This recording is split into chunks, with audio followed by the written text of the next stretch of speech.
Jane, are you okay with heights? Yes, I don't mind heights. Thank you. Off we go. Ooh.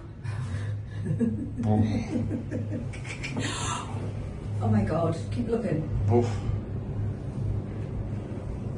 Wow.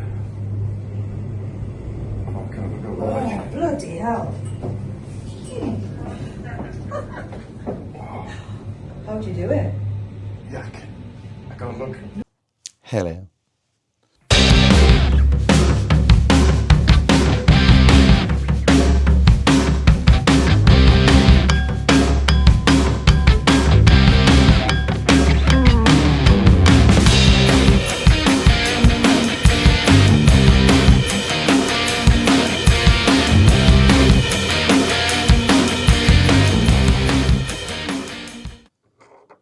Morning, Scott. How are we today?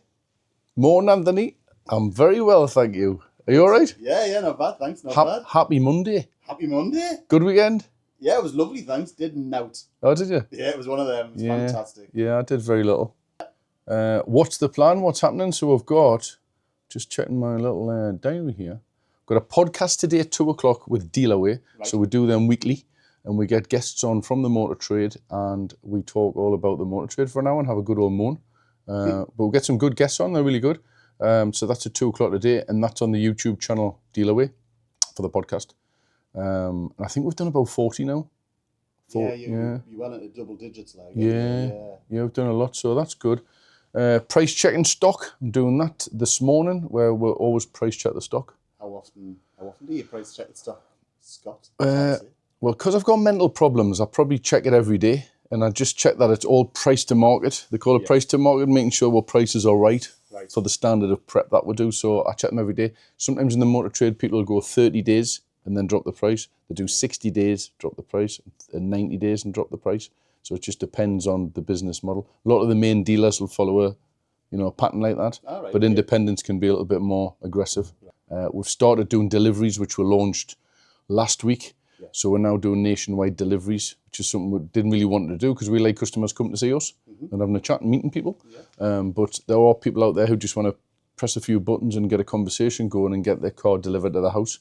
So we've put that system in place last week and remarketed the website saying next day delivery. So we should be able, if somebody rang up like 9 o'clock this morning, Monday morning, and said, can I have a car delivered tomorrow? We should be able to get it there, I would imagine, subject to our drivers and what we've got, lined up. We can outsource the delivery, but I think doing it in-house with our drivers in uniforms is going to be a better experience for the customers. We're now open on Sundays. A lot of customers had asked and they keep asking, do you not think you should be open on a Sunday? So we'll have 2 staff in. We have one at the Shiremore site, one at the Select site, and we're just opening. Then we get customers coming in. Yesterday we did. I was on the cameras checking. The lad said there was a lot of footfall. So we sold 4 cars, but we probably confirmed them from Saturday's inquiries. So were there actually Sunday sales? Probably not. They were probably just confirmed. So we probably would have confirmed them this morning had we been closed on Sunday. However, there was lots of people around the forecourt at both sites yesterday having a wander around, so they might be into a car where they've actually physically seen it, ring us this morning and put a deposit down. So we'll see how the Sundays go. It's a hard one because we've got like 250 cars in stock, Autotrader, cars on social media and so on, and then we're closed, so it doesn't really help. And some people have, commitments on a Saturday and they can only come on a Sunday. So although it's nice for the family, it just means the sales team, they do 1 and 3. Yes. And it's only 6 hours. Right. So they have a day off during the week. Yeah. So if they were splitting hairs, they get paid for 8 hours, going in for 6. Yeah. So that works out quite well. And then Wednesday, we're going down to London to the Autotrader Awards. Ooh, are we lined up for anything? Shortlisted for anything? Not what I know of, no. So it's a mystery. It's a mystery, unless I didn't get the email. But I think in years previous, there's like a shortlist for a category. But we haven't had any emails other than you're invited. But the Autotrader Awards are really good. I've been every year for as long as I can remember. Before lockdown, obviously didn't happen at lockdown, but previous to that's really good. And it's a good day. It's during the day, so it's not like a black tie do what you have on the night times. It's during the day, and they've got various people from Autotrader going through data and things like that. It's all very interesting. And this year it's a new location. It used to be on Northumberland Avenue. in London, and now it's next to like it's where the city is. So where you've got that building what's shaped like a gherkin. Oh yes. It's next door to that, and it's upstairs. I think it's like 43 office or something like that. And it's like a rooftop place, so it'll be quite nice looking over London. Very swanky, yeah. Very swanky, and the awards, I think they've probably got about 10 or 12 categories. Yes. But to get an invite, you have to be in the top 1% in the UK of best performing dealers. So, which is a good accreditation in itself, actually getting the invite. Yeah. So we go every year, which means we're in the top 1%. I met one of the directors called Mark Thornborough, who's a bit of a legend. And when I first met him years ago, he went through on his laptop with us where we sat in the country against 14,000 dealers, according to their data, which is days to turn, how quick you sell your cars, your desirability, your photographs, your descriptions, how all your services, what you offer, MOTs and everything what we do. Where do we sit in the country? And I think we were, out of 14,000 dealers, I think it was something like we're 23rd, which, well, I wasn't happy about that. So I thought, well, why aren't we number one? so I was on a mission then to ask Mark, how do we up a game to make sure we can get further at the top? Yeah. But I think it was to do, when it comes to days to turn, some of the big car supermarkets where they'll have like, I don't know, 100 Ford Fiestas or 100 Ford Focuses, they're selling those in multiples and selling them, quicker. So that may have affected it. But we're always on a mission to be number one. So, but no, it's a great awards and it's good. And the people from Autotrader, they're really nice. They're just nice people, They're just all the management team and everything. That it's a great day. So we're looking forward to that. We go down for 2 days, so I'm getting back on Friday. Lovely stuff. So I might be bringing back some silverware to the Northeast, and there's not many dealers in the Northeast win national awards, and it's always nice to bring something back to the Northeast, even though we're celebrating it ourselves. Yeah, yeah. But we're a Northeast town, so it's nice to bring something back. Yeah, flying the flag. Flying the flag. So that's my plan today. So where are you heading to next? I'm heading into my office and catching up with a few bits and pieces. I've got to go up to Bosch later on this afternoon because Adam took an engine out of BMW last week and he's swapping it over with another one, so I'm going to grab that. I seen that. I watched the video what you did. It was very good. Good little wheel. It was good, and it was it's good to let the youngsters go on. I mean, Adam's a great lad. He's brilliant. An apprentice, sort of. There's the thing with apprentices. Some apprentices are really good, and some are where the parents have said, you need to go and get a job, but really they don't want a job. Yeah. So you've got to kind of like warm them up to come into work and get grafting. But Anthony, not Anthony, you Anthony. Yeah, I'm Anthony. Adam's, he's mint, really good. And Rob Lee started here as an apprentice, and he's our oldest member of staff. Yes. As in being here about 11 years. Yeah. So no, it's good to watch a video and then let them, our other techs will obviously watch over them as they do it. So it's good. On things like that, the only way you're going to learn is actually do it yourself. Yeah. But if somebody with experience is just watching, just double checking the job as it goes on, well then that's how you get the confidence up. Absolutely. Which is good, aye. Yeah, it's all go. Right, we'll see you later. See you later. I've got this lovely BMW 320D in, and it's getting a straight engine swap with another 320D, a red one that we've got outside there. We're taking this one out, swapping some bits over, and then I think we're putting that engine back in here. Now this is the first time I've ever done like this job before, so it's also going to be a learning curve for me. So yeah, we'll see how it goes, I guess.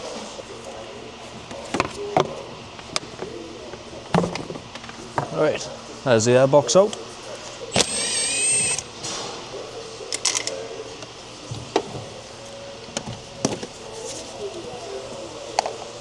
Okay.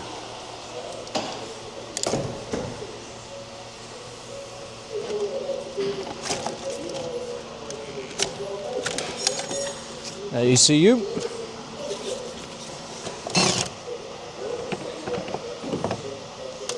There we go. Should just lift up and off.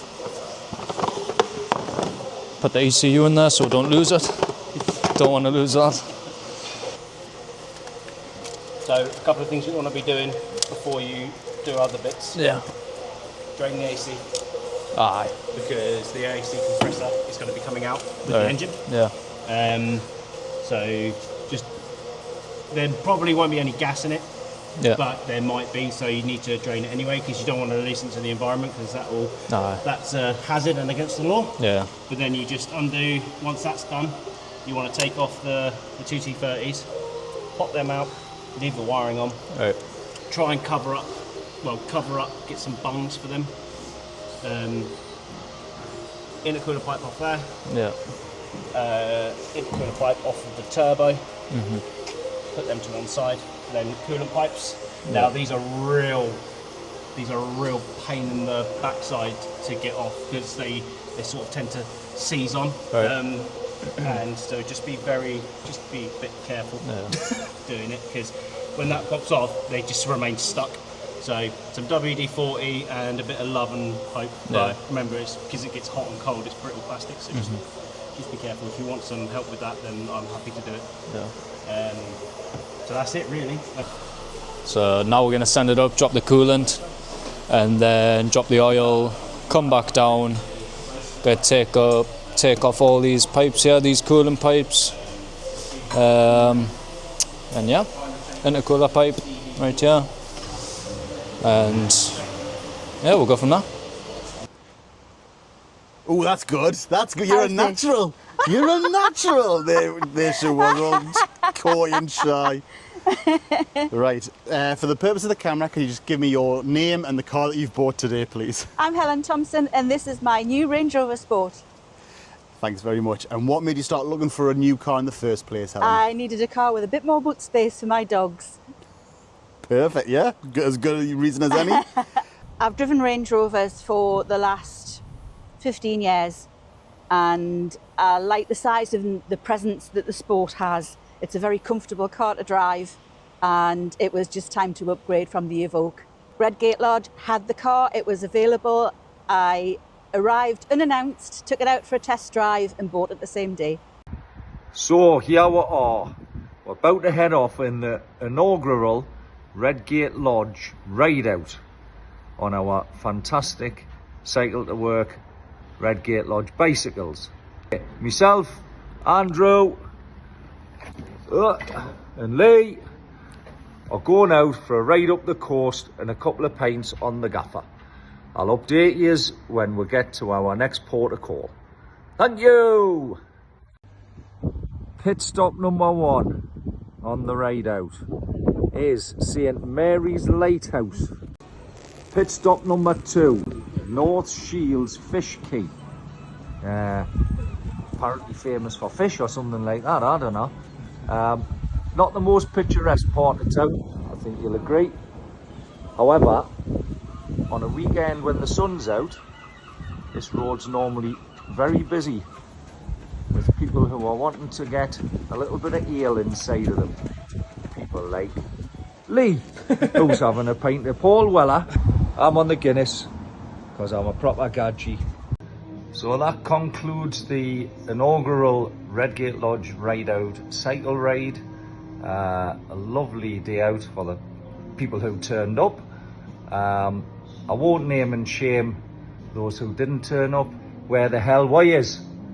Anyway, it was a canny ride out. We've all enjoyed it. But unfortunately, an injury was sustained. It was sustained by me 50 yards outside the dealership.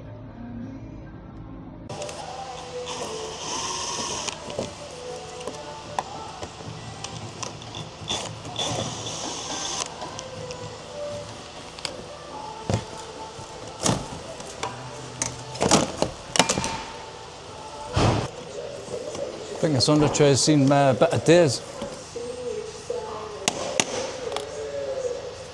It's not going to work.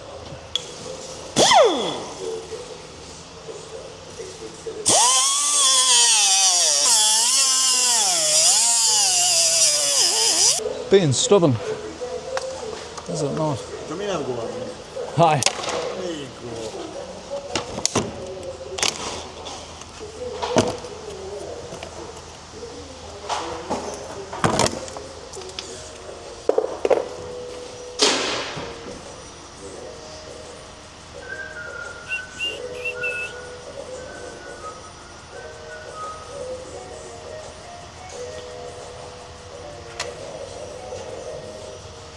What I've done is I've drained the oil, I've drained the coolant, I've just been taking these coolant pipes off here, just from running from here to the radiator.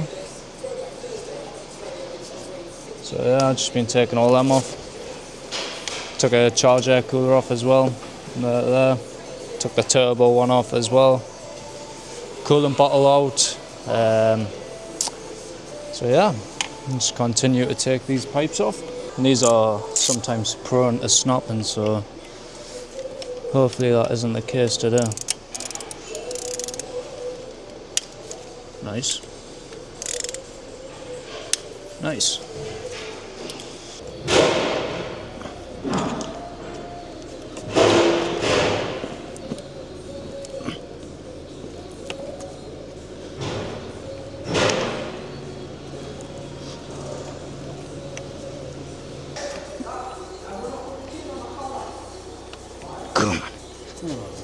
Come on. Come on. Come on. Yes. Come on. Yes. Yes. Oh, yeah, baby. Look at it. Jesus. Jesus. Jesus. Well, it's nearly ready to come out, isn't it? She's getting there.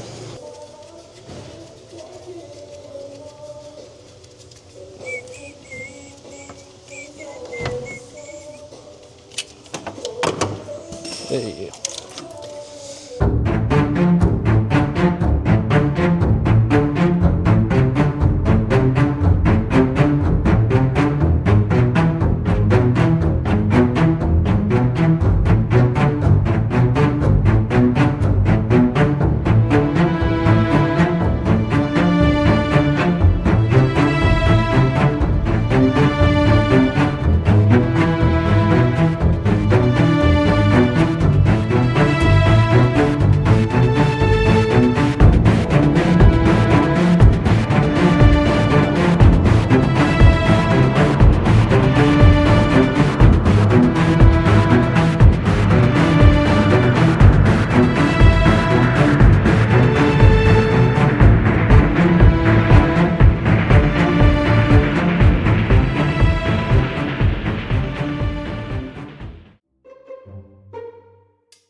So our hotel charges £38 for breakfast per head. And I said to Jim, do you want breakfast? And she said, no. And that's what she spotted on the corner. Greg's. She's a proper Greg's girl. That's what makes her Woman of the Year. How was your experience? So how was Paul, basically? Fabulous. He's really friendly. He's knowledgeable. He told me all about the car, all the different specs and things that it had on it, all the extras that had been put on it. Took me out for a test drive. Was very comfortable with my style of driving. He made it a very easy process. I have experience of sports anyway, so I knew exactly what I was looking at. Yes. And I'd seen the advert that you had on your website, and then just, as I say, turned up on the Monday morning, and that was it. So if you want gearbox out, obviously you know you've got the bolts. Start motor off, this bracket off, that off. You need to take the prop off, obviously, and the clutch sleeve cylinder will need to come out, which is easy enough.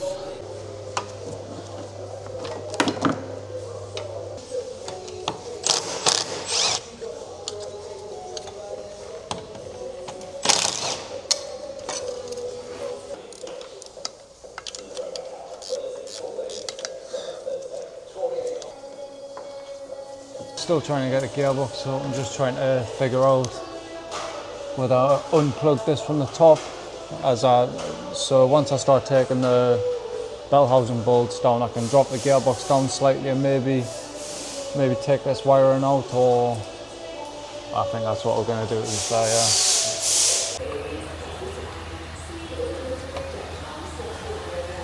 Starter motor. Right, what we're going to do is just going to wiggle it off. That's it. That's beautiful.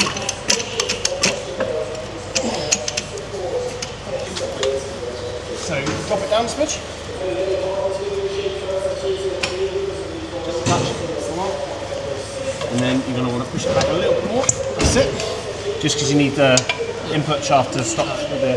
You can go down. You just need to make sure that doesn't caught off the air.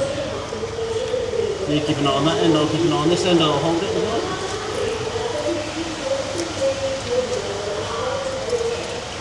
Wonderful. Alright, just make sure, just having a quick look around to make sure there's nothing touching anything. Yeah, we're all good. So yeah, send it all the way.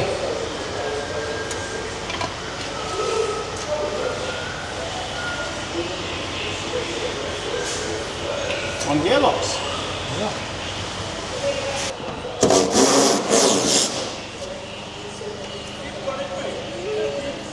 We are your friends, mate. We are your mates, mate.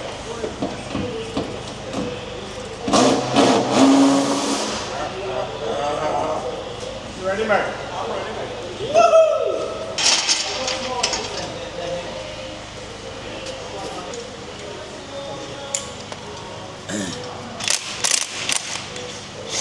Can you drop it a little bit? Yeah.